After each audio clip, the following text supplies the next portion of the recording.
আজকে দুর্দান্ত টেস্টের মাছের একটি বিরিয়ানির রেসিপি নিয়ে হাজির হয়েছি, যেটি খুব অল্প সময়ে তৈরি করা যাবে এবং যে কোনো ধরনের বড় মাছ দিয়েই তৈরি করা যাবে।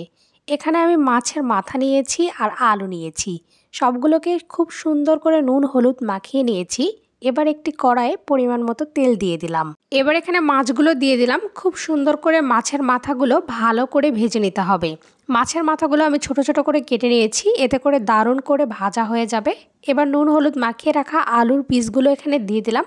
ভালো করে আলুটাকেও ভেজে নিতে হবে। আলুটা একটু লাল লাল করে ভেজে নিয়ে উঠিয়ে নিলাম। এবার একই তেলের ভিতরে দিয়ে দিলাম কিছু গোটা গরম মশলা। এখানে দারচিনি, সাদা এলাচ আর তেজপাতা দিয়ে দিলাম। এরপর এখানে অ্যাড করে দিয়েছি পেঁয়াজ কুচি। পেঁয়াজের পরিমাণটা একটু বেশি পরিমাণে দিয়েছি।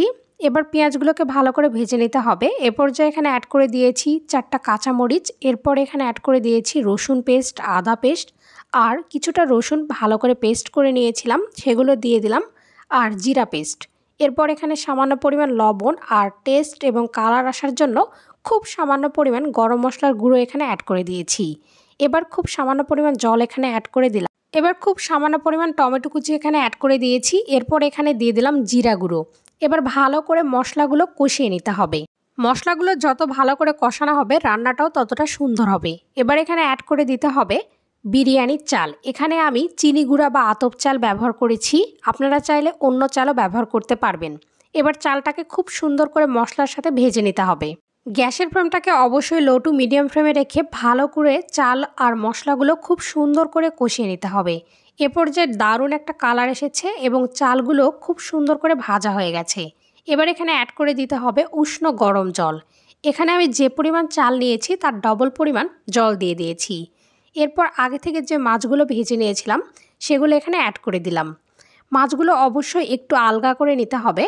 এবার সবগুলো উপকরণ খুব সুন্দরভাবে হাতা দিয়ে নাড়াচাড়া করে নিলাম।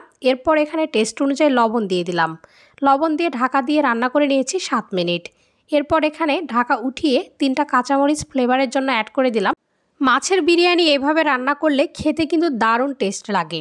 আপনারা অবশ্যই বাসাতে এভাবে মাছের বিরিয়ানি তৈরি করে দেখবেন, তাহলে মাংসের বিরিয়ানিকেও হার মানাবে এই মাছের বিরিয়ানি। এবার খুব সুন্দরভাবে হাতা দিয়ে নাড়াচাড়া করে নিয়ে আবারও ঢাকা দিয়ে দিলাম 5 মিনিটের জন্য। 5 মিনিট পর ঢাকাটা উঠিয়ে নিলাম। এ পর্যায়ে চালটা ভালো করে সেদ্ধ হয়ে গেছে। এবার এখানে 1 টেবিল চামচ পরিমাণ চিনি অ্যাড করে দিলাম।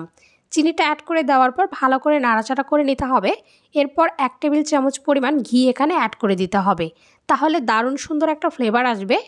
এবার বিরিয়ানিটি দমে রেখে দিব 15 মিনিট। এরপর এটি পরিবেশনের জন্য একদম রেডি হয়ে গেছে। এবার এটি ঝটপট গরম গরম পরিবেশন করতে হবে। ওপর থেকে খুব সুন্দর করে টমেটো আর শসা দিয়ে ভালো করে সাজিয়ে নিয়েছি, সাথে কাঁচামরিচ আর কাঁচা পেঁয়াজ দিয়েছি। এরকম গরম গরম বিরিয়ানি হলে সাথে অন্য কিছুর প্রয়োজনই পড়বে না। ভিডিওটিতে অবশ্যই একটি লাইক দিবেন।